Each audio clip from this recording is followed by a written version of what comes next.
walking into a pool, this is something I've had since I was a kid. I can almost close my eyes and walk into it. So if you ever close your eyes, you walk into a pool. First thing you do, you smell. Close your eyes, you smell. You can smell the pool about 30 feet away because the chlorine is so high. And that's a smell I've had since like 5, 6 years old. You walk in, you just kind of walk and you can smell it.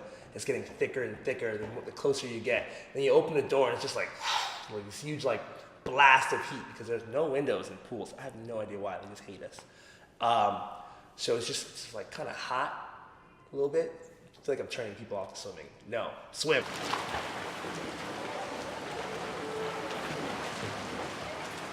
My name's BJ Reynoso. My real name's Beraldo, but Junior, so I go by BJ since I was young.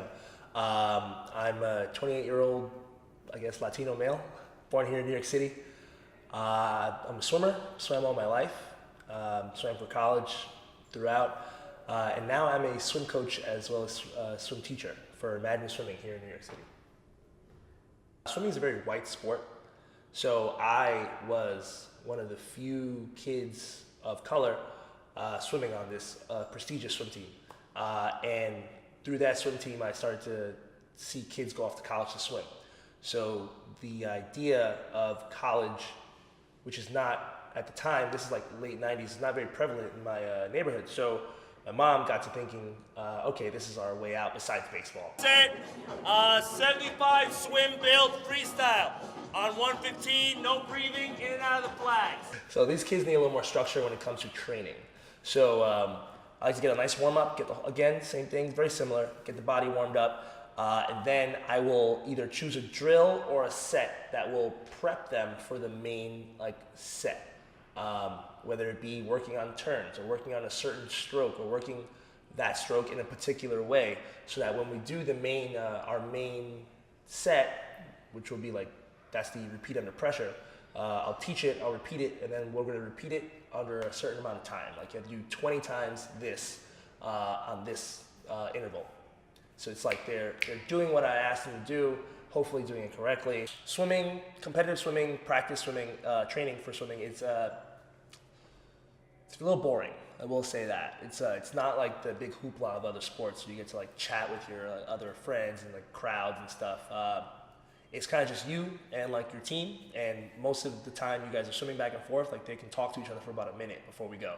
Feeling the water go down your body and feeling the water in your hand. I feel almost like Dragon Ball Z sometimes. I'm grabbing these power balls. I'm just moving and swimming. So swimming, feeling the stream down your body, feeling the water go off your feet, and especially with dolphin kick or breaststroke kick, feeling your legs create that sonic boom that shoots you forward. Those type of feelings are really, really interesting. They're really cool. I don't want to say something with the pulpit here, but I almost feel like God. It's you're in the water, you are creating. But there are already things on land that occupy the space. So underwater is just vast, I would say open canvas, where you can, a 3D almost, a 3D canvas, you can literally do whatever you want. You can go and say, that's Atlantis, and that is Atlantis B. You can do whatever you want and create whatever you want and feel like an animal. So I've already taught about 20, 30 kids at the age of 4, 5, and 6 that are now on the swim team at the age of 10, 11, 12. So that is something that I really, really enjoy seeing. It takes a lot of time, like I said, 8 years here, but to see that process, that is really cool. We had a kid just make Olympic trials last year, and I never taught him, but I coached him. But someone who was here before, he left the company, but he taught him from 7 years old, and then that kid went to Olympic trials. So not that this company is all about that, but if I can do that, to me that's bam, right there. That's the reason I come in. That kid is gonna be something one day, and I'm gonna hopefully be a part of it.